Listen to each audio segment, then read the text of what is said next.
Shalom, jumpa lagi dengan saya di Kelompok Sukacita. Saya akan memberkati saudara lewat firman Tuhan. Namun sebelumnya mari kita berdoa. Terima kasih Bapa, kami rindu firman-Mu terus berbicara bagi kami. Kami rindu hidup kami dibentuk lewat kebenaran firman-Mu. Dalam nama Yesus kami rindu Roh Kudus bekerja dalam kehidupan kami. Amin. Bagian firman Tuhan kitab Injil Matius pasal 26 ayatnya yang ke-58 dan 59. Demikian bunyi firman Tuhan. Dan Petrus mengikuti dia dari jauh sampai ke halaman imam besar. Dan setelah masuk ke dalam, ia duduk di antara pengawal-pengawal untuk melihat kesudahan perkara itu. Imam-imam kepala malah seluruh mahkamah agama mencari kesaksian palsu terhadap Yesus supaya ia dapat dihukum mati. Demikian jauh bacaan firman Tuhan. Pencinta Klafos yang diberkati Tuhan, kebenaran tetap kebenaran. Sampai kapanpun juga kebenaran tidak dapat dikalahkan oleh apapun juga. Nah, oleh karena itu, kalau kita tahu itu kebenaran, kita hidup di dalam kebenaran, maka kebenaran itu akan memerdekakan kehidupan saudara dan saya. Belajar lewat kebenaran firman Tuhan, dikatakan Yesus Kristus dibawa dan diadili, dan dikatakan para imam besar dan mahkamah agama mereka mencari kesaksian palsu terhadap Yesus supaya Yesus dihukum mati. Ini menandakan karena mereka tidak mengenal siapa Yesus. Karena bagi mereka Yesus harus dihukum mati. Karena seolah-olah Yesus itu menghujat Allah. Nah, apa yang dilakukan imam besar ini karena mereka tidak memiliki pengenalan akan siapa Yesus itu sendiri. Kita tahu Yesus Kristus itu dia datang ke dunia untuk membawa kebenaran, dan dia adalah kebenaran itu sendiri.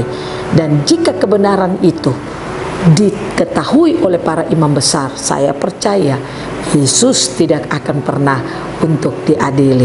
Tapi belajar lewat kebenaran firman Tuhan, kita diajar untuk mari kita mengenal siapa Yesus. Saudara dan saya hari ini tidak sedang merayakan Yesus yang akan mati di besok yang kita akan rayakan di kayu salib. Tetapi saudara dan saya saat ini merayakan Paskah atau merayakan peristiwa kematian Yesus dan kebangkitannya. Saudara dan saya sedang melihat akan karya Yesus yang luar biasa.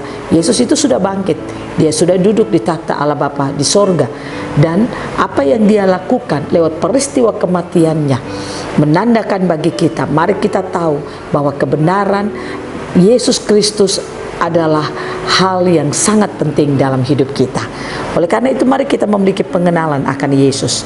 Orang Kristen yang mengenal siapa itu Yesus, dia memiliki kebenaran. Alkitab berkata kebenaran itu akan memerdekakan hidupnya.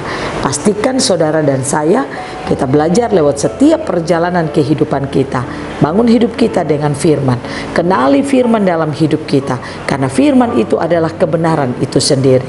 Pastikan saudara dan saya tidak saja menjadi orang Kristen yang percaya Yesus. Karena kalau kita hanya menjadi orang Kristen yang percaya Yesus tanpa memiliki perjumpaan dengan Yesus, tanpa memiliki pengenalan akan Yesus, saya katakan kekristenan kita itu tidak kuat. Kita akan mudah untuk disesatkan, kita akan mudah untuk mengalami kebimbangan di setiap situasi, keadaan, kondisi yang datang kepada kita. Tetapi kalau saudara dan saya memiliki perjumpaan dengan Yesus, kita mengenal siapa itu Yesus, kita masuk ke dalam alamnya Yesus Kristus, maka saudara dan saya katakan kebenaran itu akan memerdekakan hidup kita. Pastikan kita menjadi orang Kristen yang tidak saja menjalankan perjalanan perayaan kematian Yesus ini dengan sebuah euforia tanpa memiliki pengenalan akan Tuhan. Apa gunanya saudara dan saya melakukan banyak kegiatan, kita melakukan banyak sekali acara-acara lewat peristiwa kematian Yesus, tetapi apa yang kita buat itu tidak membawa kita memiliki pengenalan akan Yesus. Saya katakan kekristenan kita itu tidak menjadi kuat. Pastikan saudara dan saya memiliki pengenalan akan Yesus Kristus. Kita harus masuk mengalami alam rohaninya Tuhan di dalam hidup kita. Itulah kehidupan yang luar biasa yang harus dialami oleh setiap orang percaya yang merayakan peristiwa kematian Yesus Kristus. Pencinta Klafus yang diberkati Tuhan, bangunlah hidup saudara terus dengan firman Tuhan. Pastikan engkau menjadi orang yang cinta akan firman Tuhan, orang yang suka untuk dibangun dan didewasakan di dalam firman Tuhan. Bukan dengan ketika saudara banyak aktivitas, saudara berkata saudara sudah dewasa dalam Tuhan. Belum tentu. Atau ketika saudara berkata, ketika ada orang yang bermasalah dengan saudara, saudara menjadi orang yang bisa mengendalikan diri, sabar, lalu saudara mengatakan saudara sudah dewasa dalam Tuhan. Saya katakan itu bukan menjadi patokan bagi kita. Tapi dewasa di dalam Tuhan, saudara dan saya bisa melewati setiap perjalanan kehidupan kita. Kita mengandalkan Tuhan dalam hidup kita. Kita mengalami kehidupan Tuhan itu real dalam hidup kita.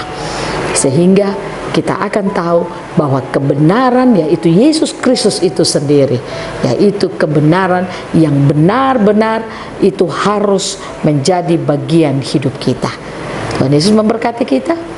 Biarlah kebenarannya akan terus menerangi hidup kita. Amin. Mari kita berdoa. Terima kasih Bapa. Biarlah kebenaran-Mu yang kami dengar itu membuat kami mampu untuk mengalami kebenaran itu dalam hidup kami. Roh Kudus tolong kami dan mampukan kami selalu. Amin. Shalom. Tuhan berkati kita semua.